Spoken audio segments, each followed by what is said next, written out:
બરાબર. Direct reading method અહીંયા સુધી આપણે કર્યું હતું. ફરીથી એકવાર રિવિઝન ક્વિક કરાવી દઉં છું, સ્લાઇડમાં જોતા જજો. સો પેલા તો કન્ડક્ટિવિટી કે જે ચાર્જના કેટલા અમાઉન્ટમાં ટ્રાન્સફર કરે છે મટીરિયલમાંથી, બરાબર, એની કન્ડક્ટિવિટી કહેવાશે. કન્ડક્ટિવિટી ઉપરથી એની કેટલી વાહકતા મીન્સ કેટલું એ પાસ કરે છે ચાર્જ એ ખબર પડશે. કન્ડક્ટન્સ મીન્સ 1/રેઝિસ્ટન્સ, એટલે કે કેટલું ઇઝીલી કરંટ જે છે એ ફ્લો થઈ શકે છે. 1/R, બરાબર, એનો યુનિટ છે મો, એટલે કે ઓહમનું ઇનવર્સ. ત્યારબાદ આપણે જોયું તો cell constant. Cell constant means કે જે L/A નો રેશિયો છે, એટલે કે કેટલા અમાઉન્ટમાં સેલમાંથી ચાર્જ કોન્સ્ટન્ટ પાસ થાય છે, બરાબર. તો એ કોના ઉપર ડિપેન્ડ કરશે? L/A, એટલે કે એની એક તો લેન્થ ઉપર અને એક તો એના એરિયા ઉપર, બરાબર. એનો યુનિટ થશે મીટર ઇનવર્સ. તો અહીંયા સુધીનું આપણે પહેલા જોયું હતું. હજી એક મેથડ આપણે કરાવી હતી, બરાબર, એ હતી કન્ડક્ટિવિટી મેઝરમેન્ટની ટોટલ બે ટેકનિક. એક તો ડાયરેક્ટ અને એક તો નલ મેથડ, બરાબર. તો નલ મેથડમાં આપણે શું હતું તો કે વિસ્ટન બ્રિજ છે એને પહેલા શું કર્યું હતું? બેલેન્સ કર્યો હતો. બેલેન્સ કર્યો એટલે શું હતું? ગેલેનોમીટરમાં 0 ઇનપુટ દેખાડતા હતા, 0 બતાવતા હતા રીડિંગ. ત્યારબાદ આપણે શું કર્યું? એક કોન્સ્ટન્ટ સેલ છે જે આપણે સેમ્પલ છે, સેમ્પલનો એક કન્ડક્ટિવ સેલ છે ત્યાં પ્લેસ કર્યો એક રજિસ્ટરની જગ્યાએ. એટલે શું થયું? એ સેલના અકોર્ડિંગ રેઝિસ્ટન્સ જે છે એ રેઝિસ્ટન્સમાં ચેન્જ આવ્યો. રેઝિસ્ટન્સમાં ચેન્જ આવ્યો મીન્સ કે એના કરંટમાં ચેન્જ આવ્યો, અને કરંટમાં જે ચેન્જ આવશે એ કરંટ તમને ગેલ્વેનોમીટરના રીડિંગમાં બતાવશે, અને એ જે રીડિંગ બતાવશે એના આધારે આપણે કન્ડક્ટિવિટી ફાઇન્ડ કરી શકીએ છીએ. ક્વિક રિવિઝન, બરાબર, નલ મેથડનું. ત્યારબાદ કાલની મેથડ આપણી, બરાબર, શું હતું? Direct reading method. કાલે આપણે બ્લોક નતા જોયા કેમ કે પીપીટી શેરિંગ નથી, બટ આપણે બ્લોક બધા સમજીને એક આખું ફોર્મ રેડી કરી દીધું હતું, બરાબર. તો બ્લોકમાં કઈ નથી, જોઈ લ્યો. સ્ક્વેર વેવ જનરેટર છે જે ઇનપુટ આપશે કોને? કન્ડક્ટિવ સેલને, બરાબર. કન્ડક્ટિવ સેલને ઇનપુટ કોણ આપશે? Square wave generator. Conductive cell active થશે પછી શું થશે? એનું જે આઉટપુટ છે, એ એમ્પ્લીફાયરમાં ઇન થશે. એમ્પ્લીફાયર શું કરશે કે જે એનું જે લો વોલ્ટેજ છે, એનું જે લો આઉટપુટ જનરેટ થયું છે એને એમ્પ્લીફાય કરશે. એમ્પ્લીફાય કરીને પછી લિનિયર ફૂલ સ્કેલ રેક્ટિફાયર, બરાબર. રેક્ટિફાયર શું કરે? એસી નું ડીસી માં કન્વર્ટ કરે. શું કામ? આઉટપુટ છે ડિસ્પ્લે જે છે, બરાબર, એમાં ડીસી સોર્સ જોશે, ડીસી ઇનપુટ જોશે, તો જ આપણને આઉટપુટ મળશે. એટલા માટે થઈને આપણે એમ્પ્લીફાયર પછી રેક્ટિફાયર નો જે બ્લોક જે છે એ યુઝ કર્યો છે, બરાબર. પછી સ્કેલિંગ એમ્પ્લીફાયર. સ્કેલિંગ એમ્પ્લીફાયર શું કરશે તો કે બધી જ સ્કેલના જે તમને ઇનપુટ જે છે, બરાબર, આપણું ઇનપુટ જે છે બધા જ સ્કેલિંગમાં એમ્પ્લીફાય કરશે, અને એના પરથી જ એના થ્રુ જ આપણને એક પ્રોપર આઉટપુટ મળી શકશે, બરાબર. Direct reading method clear?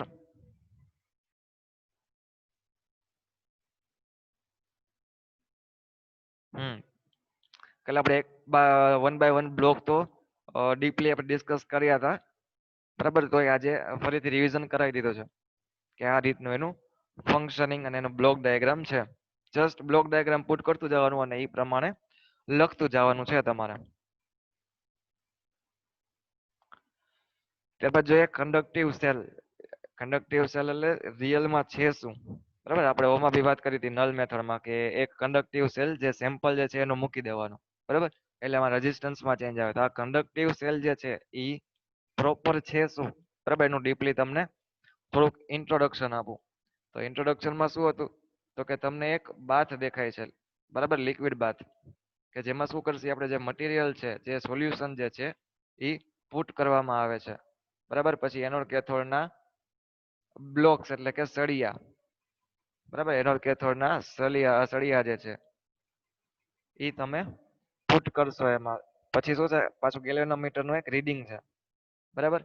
એ રીડિંગ શું છે કે જે અહીંથી કેટલો ચાર્જ પાસ થશે એનોડમાંથી કેથોડમાં, જેટલો ચાર્જ પાસ થાય છે, બરાબર, એ રીડિંગ તમને ગેલ્વેનોમીટરમાં બતાવશે, બરાબર. એટલે કે પેલા તો એક લિક્વિડ છે, સોલ્યુશન છે, બરાબર. એ સોલ્યુશનના કેટલા અમાઉન્ટમાં કન્ડક્ટિવિટી છે, એ સોલ્યુશનના કેટલા કન્ડક્ટિવિટી છે, કેટલો એમાં ચાર્જ છે, એ charge anode to cathode transfer થશે.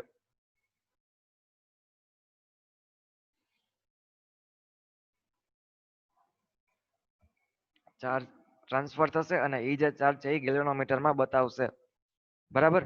તો આ રીતે કન્ડક્ટિવ સેલનું વર્કિંગ ફંક્શન છે.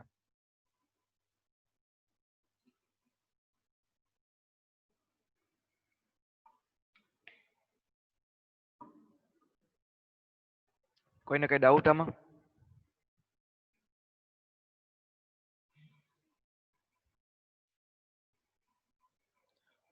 બરાબર, ઈઝી જ છે સાવ. એક કંડક્ટિવ સેલ આપણે એક આવી ગયો એટલે નલિંગ મેથડમાં આપણે કંડક્ટિવ સેલ પુટ કરતા હતા.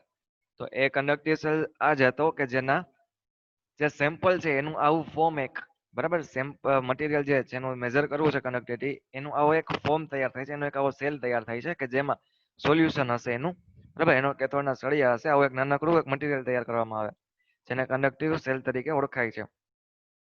અને બધા જ સોલ્યુશન પ્રમાણે એની કંડક્ટિવિટી ચેન્જ હશે. સોલ્યુશનમાં કેટલા ચાર્જ છે, બરાબર, કેટલી અમાઉન્ટમાં કરંટ પાસ થાય છે, એ કોના ઉપર ડિપેન્ડ કરે? ચાર્જ ઉપર. તો કેટલી અમાઉન્ટમાં એમાં ચાર્જ છે સોલ્યુશનમાં, એના જ આધારે તમને ગેલેનોમીટરમાં રીડિંગ આવશે. તો આ એક કંડક્ટિવ સેલ, બરાબર. તો અત્યાર સુધીમાં કંડક્ટિવિટીનું જે સેશન હતો, આપણો કંડક્ટિવિટીનો જે કન્સેપ્ટ હતો, એ કન્સેપ્ટ અહીંયા સુધી જ હતો, બરાબર. એમાં થોડુંક હવે આગળ વધીએ. Temperature compensation in conductivity measurement, એટલે કે ઓલી જે ટેકનિક્સ હતી એ અત્યારે કમ્પ્લીટ થઈ ગઈ. કંડક્ટિવિટીની સિમ્પલ જે બે ટેકનિક્સ હતી અને કંડક્ટિવિટીનો જે બેઝિક કન્સેપ્ટ હતો, ડેફિનેશન્સ, એનું કન્ડક્ટન્સ, એની મેથડ બે, નલિંગ મેથડ, ડાયરેક્ટિંગ મેથડ. અને નલિંગ મેથડમાં અને ડાયરેક્ટ મેથડમાં જે આપણે કંડક્ટિવ સેલ યુઝ કર્યો હતો, એ કંડક્ટિવ સેલ હકીકતમાં છે શું એ મેં તમને સમજાવ્યું. તો અહીંયા સુધીનું ક્લિયર?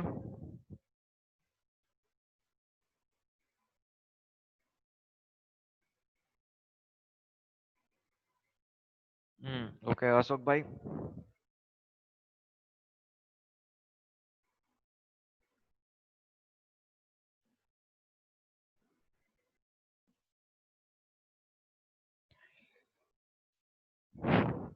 ઓકે, સો આગળ વધીએ. Temperature compensation in conductivity measurement, બરાબર. આજે કમ્પેન્સેશન આપણે કરીએ છીએ, કમ્પેન્સેશન એ કોના ઉપર ડિપેન્ડેડ છે પહેલા તો એ સમજીએ, બરાબર. ટેમ્પરેચર કમ્પેન્સેશન જે કરીએ છીએ આપણે, તો એ કંડક્ટિવિટી મેઝરમેન્ટમાં કેના આધારે, કોના પર ડિપેન્ડ છે, તો એ જોઈએ. તો એક તો કમ્પોઝિશન, એટલે કે એ કયા ફોર્મનું બનેલું છે, બરાબર. કમ્પોઝિશન એટલે કે એનું ફોર્મ શું છે, એમાં જે યુઝ કયા મટીરિયલ કર્યા છે, એ મટીરિયલના સોલ્યુશનના ચાર્જ કેટલા છે, એટલે એક તો એનું કમ્પોઝિશન, એ જ સમજાવું છું. કમ્પોઝિશન કોના ઉપર ડિપેન્ડ કરે, બરાબર. પછી તમને કમ્પન્સેશન એટલે શું એ સમજાવીશ. કે એ ડિપેન્ડ પહેલા તો કોના ઉપર કરે, તો કે એ મટીરિયલ જે છે, બરાબર, એમાં કેટલા મટીરિયલ્સ છે, એ મટીરિયલ્સની સોલ્યુશનની ચાર્જ કેટલા છે, એક તો એના ઉપર ડિપેન્ડ કરશે. અને બીજું કન્સન્ટ્રેશન, એટલે કે સોલ્યુશન કેટલું છે, મીન્સ આપણે કહેતા હોય કે સ્ટ્રોંગ છે, પ્રબળ છે, સબળ છે, નિર્બળ છે. આપણે નાના હતા ત્યારે આ બધી વસ્તુ ટર્મ જોઈ ગયા સાયન્સમાં, બરાબર, કે સોલ્યુશન જે દ્રાવણ જે છે એ સ્ટ્રોંગ હોય, એ વીક હોય, બરાબર. સાંદ્રતા, આપણે HCl માં જનરલી આવું જોયું હતું કે સાંદ્ર HCl અને મંદ HCl, બરાબર, આ બધું થોડુંક જોયું હતું. તો એની કેટલી સાંદ્રતા છે, બરાબર, તો એના ઉપર ડિપેન્ડ કરે. એટલે કે કમ્પોઝિશન અને કોન્સન્ટ્રેશન, આ બેના આધારે કમ્પેન્સેશન, એટલે કેટલું તમે એને ઇઝીલી મૂવેબલ કરાવી શકો છો. કોમ્પેન્સેશન મીન્સ કે એને કેટલું તમે એડજસ્ટેબલ કરાવી શકો છો. આ બેને ભેગું કરી, એક તો કમ્પોઝિશન અને કોન્સન્ટ્રેશન, આ બેને તમે એનાલિસિસ કરી અને તમે એને કયા આધારે ઢાળી શકો છો. આપણે જનરલી રેગ્યુલર લાઈફમાં આવો વર્ડ યુઝ કરતા હોય કે થોડુંક કમ્પેન્સેશન કરો ને, કમ્પેન્સેશન મીન્સ થોડુંક એડજસ્ટ કરાવો ને એમ. તો આ જે એડજસ્ટમેન્ટ જે છે, આ ટૂંકમાં એનું એનાલિસિસ છે. તો એનાલિસિસ કોના ઉપર આધાર રાખશે, તો કે તો કમ્પોઝિશન એટલે કે એના કઈ મટીરિયલ છે અને મટીરિયલની સાંદ્રતા કેટલી છે. સમજાણું હવે?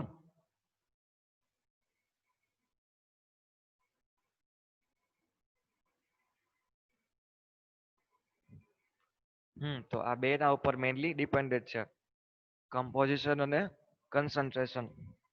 હવે એના જોઈએ તો એના મેઇનલી થ્રી ટાઈપ્સ છે, બરાબર. એના મેઇન થ્રી ટાઈપ. પહેલું છે લિનિયર ટેમ્પરેચર કમ્પેન્સેશન, બીજું નોન લિનિયર ટેમ્પરેચર કમ્પેન્સેશન અને ત્રીજું ઓટોમેટિક ટેમ્પરેચર કમ્પેન્સેશન. એટલે કે લિનિયર, નોન લિનિયર અને ઓટોમેટિક, બરાબર, આટલું છે. હવે એમાં આપણે લિનિયરમાં જોઈએ. તો લિનિયર મીન્સ શું, પહેલા તો તમે જ કયો.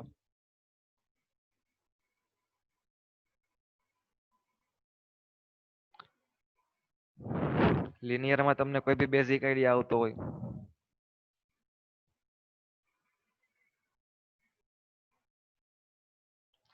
ટેમ્પરેચર કમ્પેન્સેશન મીન્સ ટેમ્પરેચર નું એડજસ્ટમેન્ટ.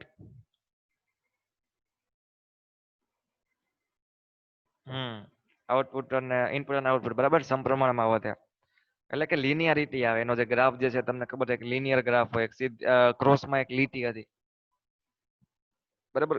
અને ધારી રીતે કીધું એ બી કહી શકીએ કે કોન્સ્ટન્ટ તમે ઇનપુટ આઉટપુટ વચ્ચેનો રેશિયો છે એ કોન્સ્ટન્ટ હોય બરાબર. બે રીતે સાચું છે. તો હવે આપણે આમાં જોઈએ કે આમાં એ ટર્મ નો યુઝ શું છે.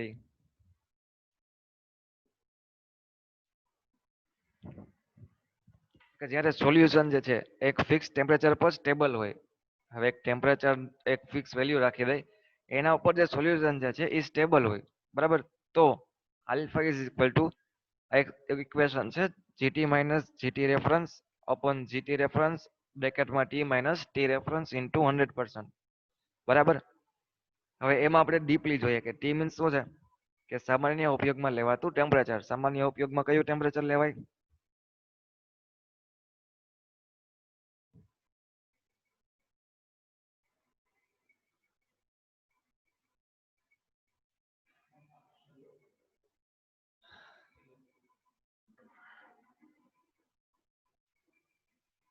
Room temperature.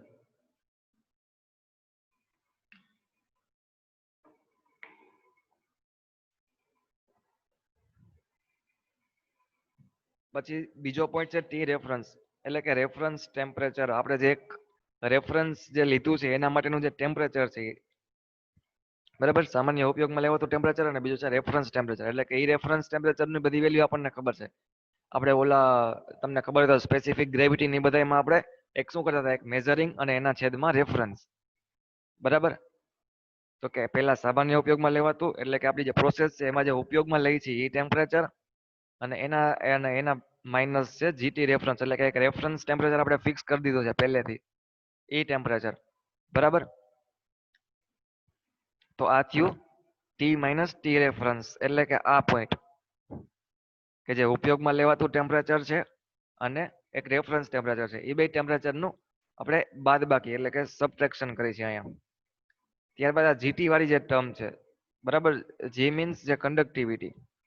તો કે ટેમ્પરેચર ટી એ માપવામાં આવતી બરાબર કન્ડક્ટિવિટી છે બરાબર. ટેમ્પરેચર ટી એટલે કે આ જે જીટી વાળું જે હતું એ શું છે કે જે આપણે મેઝર કરીએ છીએ એની કન્ડક્ટિવિટી બરાબર. અને જીટી રેફરન્સ મીન્સ કે આપણે જે ઓલરેડી ફિક્સ જે રાખ્યું છે ટેમ્પરેચર એના પર કેટલી કન્ડક્ટિવિટી આવે છે એ બરાબર. તો એક તો જે અત્યારે ઉપયોગમાં લઈ છે એની કન્ડક્ટિવિટી માઇનસ જે રેફરન્સ જે છે આપણું ટેમ્પરેચર ફિક્સ એની જે કન્ડક્ટિવિટી છે એ બેનું માઇનસ એના છેદમાં જે આપણું જે રેફરન્સ જે છે એની કન્ડક્ટિવિટી એને ગુણ્યા જે નોર્મલ આપણે યુઝમાં લેવાતું ટેમ્પરેચર છે એ માઇનસ જે રેફરન્સ ટેમ્પરેચર સેટ કર્યું છે એ બસ આટલાનું તમે કેલ્ક્યુલેશન કરો ઇન્ટુ 100 બરાબર. તો એ જે મળશે એ તમને મળશે આલ્ફા. આલ્ફા મીન્સ કે જે આ મેઇન તમે યુઝ કરો છો એ ટેમ્પરેચર કમ્પેન્સેશન બરાબર. તો એ તમને વેલ્યુ આપશે ટેમ્પરેચર કમ્પેન્સેશનની એટલે કે કેટલા પ્રમાણમાં એડજસ્ટ થઈ શકે છે એની એડજસ્ટમેન્ટની ટૂંકમાં તમને વેલ્યુ આપશે કે આની આસપાસ તમે એને એડજસ્ટ કરાવી શકશો. ક્લિયર. એક ઇક્વેશન જ છે. ઇક્વેશન તો પ્રોપર છે. કન્ડક્ટિવિટી મેઝરમેન્ટમાં તમે ટેમ્પરેચરને કેટલું એડજસ્ટ કરાવી શકો છો એ મેઇન તો યુઝ છે. કેમ કે જો હાઈ ટેમ્પરેચર હશે તો બી કન્ડક્ટિવ સેલને નુકસાન કરશે અને લો હશે તો બી એટલું વર્કિંગ મોડમાં નહીં આવી શકે. એટલે જો ટોપિકનું નામ શું છે temperature compensation in conductivity measurement એટલે કે ટેમ્પરેચરનું કેટલું તમે લઈ શકો છો બરાબર. કન્ડક્ટિવિટી મેઝરમેન્ટ કરીએ ત્યારે એ પણ ધ્યાન રાખવું પડશે. એનાલિસિસ કરીએ છીએ તો બધી ટર્મ્સનું એનાલિસિસ કરવું પડશે એટલા માટે.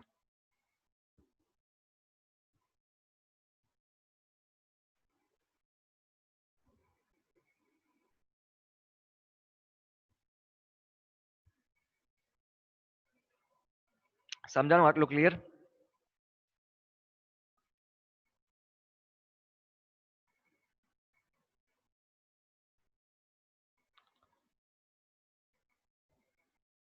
ઓકે. તો આ એક ઇક્વેશન છે જોઈ લેજો બરાબર. આ તમને મેં પીડીએફ જે કાલે મોકલી છે ચેપ્ટર 3 ની, એમાં બધું આવી ગયેલું છે. જસ્ટ ટર્મ સમજવાની છે ને, એ બી આ નીચે તમને લખ્યું છે કોણ શેના માટે શું યુઝ કરે છે. એના ઉપરથી તમને આલ્ફા મળશે. જે આલ્ફા મીન્સ શું છે એના પરથી આપણે જે ટેમ્પરેચર કમ્પન્સેશનની જે વેલ્યુ છે એ તમને ખબર પડશે. કન્ડક્ટિવિટી મેઝરમેન્ટમાં આટલું ટેમ્પરેચર કમ્પન્સેશન થઈ શકે છે. બરાબર. તો આ ફર્સ્ટ મેથડ છે લિનિયર ટેમ્પરેચર કમ્પન્સેશન. ક્લિયર?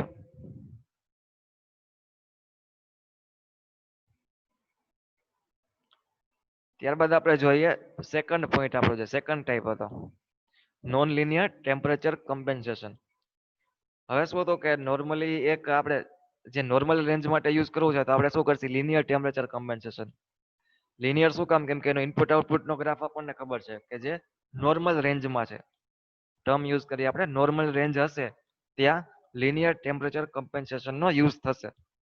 હવે જ્યારે હાયર રેન્જની વાત કરીએ, હાયર રેન્જમાં કેવું હશે કે ઇનપુટ આઉટપુટ તો ગ્રાફ સેમ નહીં હોય.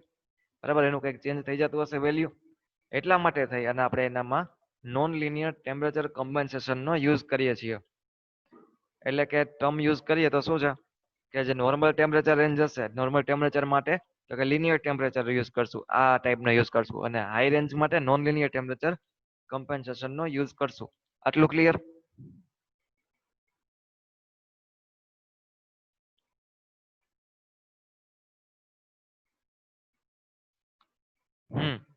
એમાં જો આગળ વધીએ તો શું છે કે ટેમ્પરેચર અને કન્ડક્ટિવિટી એ શું છે ચેન્જ થાય અકોર્ડિંગ ટુ ડિફરન્ટ સિચ્યુએશન અને ડિફરન્ટ સોલ્યુશન. હવે સોલ્યુશન જે તમે લ્યો છો એની પ્રોપર્ટીઝ, એની મેં ન કીધું એની એના સોલ્યુશનની કન્ડક્ટિવિટી, એના ચાર્જ પ્રમાણે એની કન્ડક્ટિવિટી ચેન્જ થશે. અને એક તો સિચ્યુએશન. સિચ્યુએશન મીન્સ કે તમે કેટલું ટેમ્પરેચરમાં ચેન્જ કરો છો. બરાબર, જેમ ટેમ્પરેચર ચેન્જ કરતા જશો એમ કન્ડક્ટિવિટી ચેન્જ થશે. બરાબર, એટલે કે ટેમ્પરેચર અને કન્ડક્ટિવિટી એ બે એવી ટર્મ છે કે જે ડિફરન્ટ સિચ્યુએશનમાં ડિફરન્ટ સોલ્યુશનમાં ચેન્જ થતી રહેશે. આના માટે શું કરશું આપણે કે so for this take reading from different conductivity and different temperature of process liquid. એટલે કે જે આ પ્રોસેસ જે છે, બરાબર, સોલ્યુશન જે છે એનું ડિફરન્ટ સિચ્યુએશનમાં ડિફરન્ટ ટેમ્પરેચરમાં ડિફરન્ટ જે કન્ડક્ટિવિટી આવે છે એનું આપણે એક રીડિંગ લઈએ છીએ, એનું એક ટેબલ બનાવીએ છીએ આપણે. બરાબર, અને તમને ખબર છે કે આપણને ટેમ્પરેચર અને કન્ડક્ટિવિટી મળી જશે તો એના ઉપરથી આપણે શું ફાઇન્ડ કરી શકીએ? ટેમ્પરેચર અને કન્ડક્ટિવિટી તમને મળી જશે તો એના ઉપરથી શું ફાઇન્ડ કરી શકો છો તમે? ખબર હોય તો યસ અથવા તો જવાબ ટાઈપ કરો અથવા તો નો ટાઈપ કરો.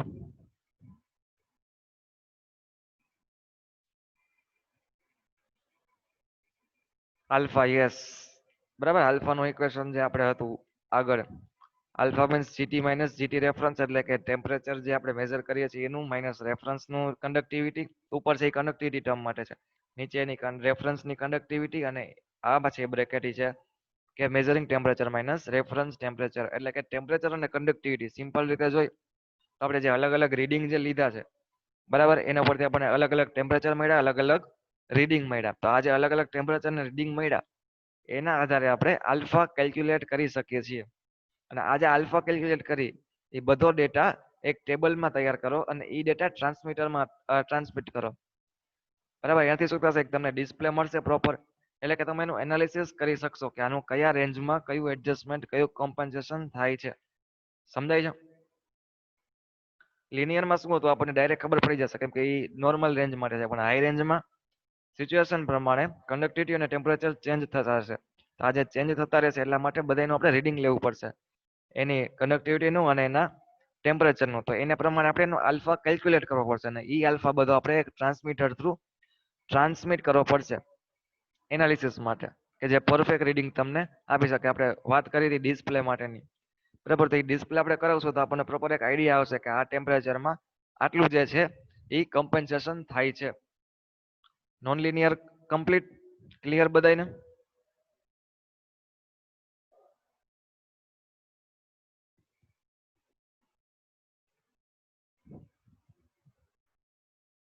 ઓકે, તો આપણો લાસ્ટ છે ઓટોમેટિક ટેમ્પરેચર કમ્પન્સેશન. આમાં કઈ નથી, જસ્ટ નોન લિનિયર થી જ એક સ્ટેપ આગળ છે કે for this making on table image data is available. Bus bus automatic temperature અને કન્ડક્ટિવિટીનો ડેટા એક અવેલેબલ. બરાબર, અવેલેબલ થાય એવું એક ટેબલ બનાવવાનું. બરાબર, ઉપર નોન લિનિયરમાં આપણે ટેબલ નતા બનાવતા, જસ્ટ આપણે એ વેલ્યુ લઈને ટ્રાન્સમિટ કરી દેતા હતા ડિસ્પ્લેમાં. આમાં શું કરશું, ટેબલ બનાવશું, એટલે એના અકોર્ડિંગ ઓટોમેટિકલી આપણને ખબર પડી જશે કે temperature will compensate and for better reading will boil down it, એટલે કે ક્યારે એને બોઇલ ડાઉન કરવું, ક્યારે એને અપ કરવું, બરાબર, ક્યારે ટેમ્પરેચરના ચેન્જ કરવા, એ બધું આ ડેટા ઉપરથી, આ ટેબલ ઉપરથી આપણને ખબર પડી જશે. એટલે કે ઓટોમેટિક ટેમ્પરેચર કમ્પેન્સેશન આપણી પાસે મીન્સ એક ટેબલ તૈયાર છે, એ ટેબલ પરથી જે એનાલિસિસ કરી લેશે ઓટોમેટિક ટેમ્પરેચર કમ્પેન્સેશન નું. આમાં બીજું કઈ કરવાની જરૂર જ નથી, જસ્ટ એક ટેબલ જ ફોર્મ કરવાનું છે કે એ ટેબલના ફોર્મ પરથી જેની વેલ્યુ જે છે એ કેચ કરી લે અને એના પ્રમાણે ઓટોમેટિકલી આપણને ટેમ્પરેચર કમ્પેન્સેશન ની વેલ્યુ આપી દે. આટલું સમજાણું?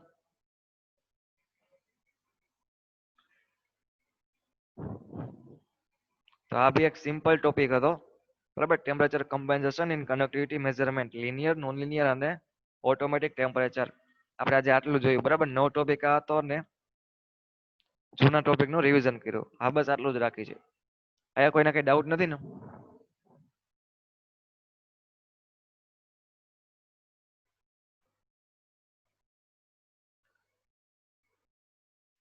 ઓકે, સો નેક્સ્ટ લેક્ચર માટે પ્રિપેર થઈ જાજો, બરાબર. ગ્રુપમાં તમને લિંક અને મેસેજ આવે જોઈન નાવનો, દર્શન સર મેસેજ કરશે ત્યારે પાછા જોઈન થઈ જાજો. ઓકે, સો મીટિંગ એન્ડ કરું છું.